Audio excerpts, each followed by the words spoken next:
We're not going to spend a lot of time talking about Obama, but we have to understand that this is a new millennium and a new period, and it requires new analysis for our struggle.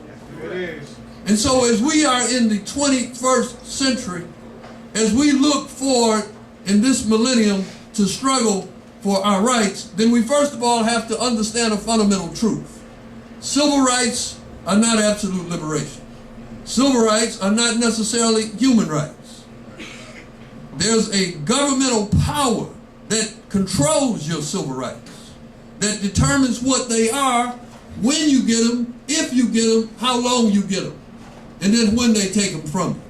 They even have concepts under the United States Constitution and under civil rights of when the government can declare certain kinds of emergency situations and suspend civil rights. Human rights are a different character, and so that's why Malcolm told us a long time ago that we had to elevate our struggle from a civil rights struggle to a human rights struggle. He was not saying that you want to deny my mother her victories, or deny our people who have worked and fought for democratic rights their victories, because we must have those victories. And so much time that I have spent in the courtroom, and so many of us have spent in the courtroom, have been fighting for those very civil rights.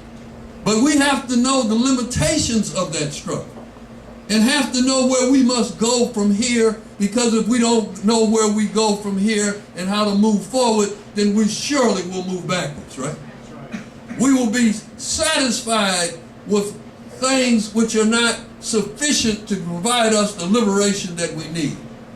We will settle for the tokens and the crumbs as opposed to going toward the whole pie, the whole human dignity and liberation that we need. And so this has been for me, for many years, an African liberation struggle in America. It continues to be an African liberation struggle in America. And so what we must define and what we must say is, how do we deal in this struggle? What do we say and how do we engage the people?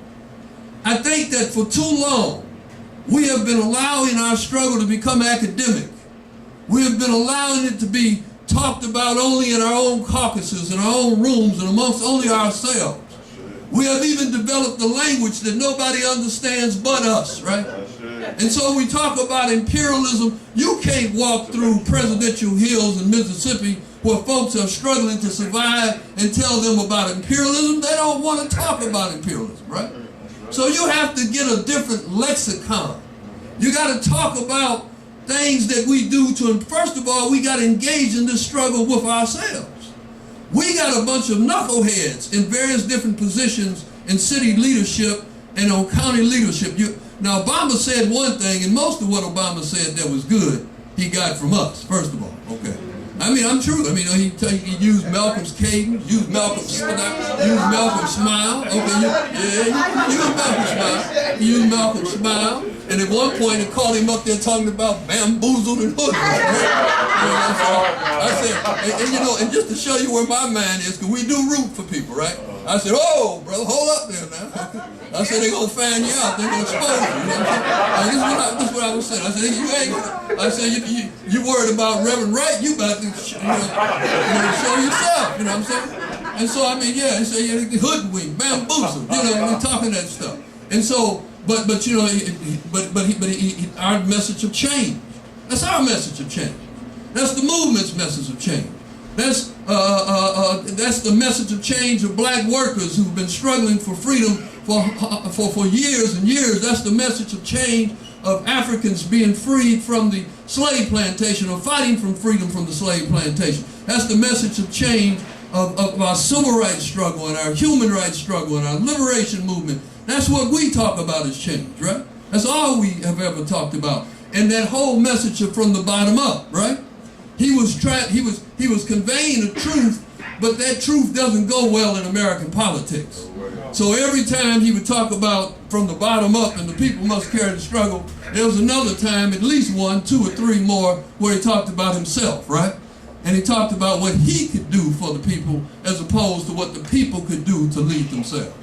And he had to do that because he's running for the presidency of the United States of America.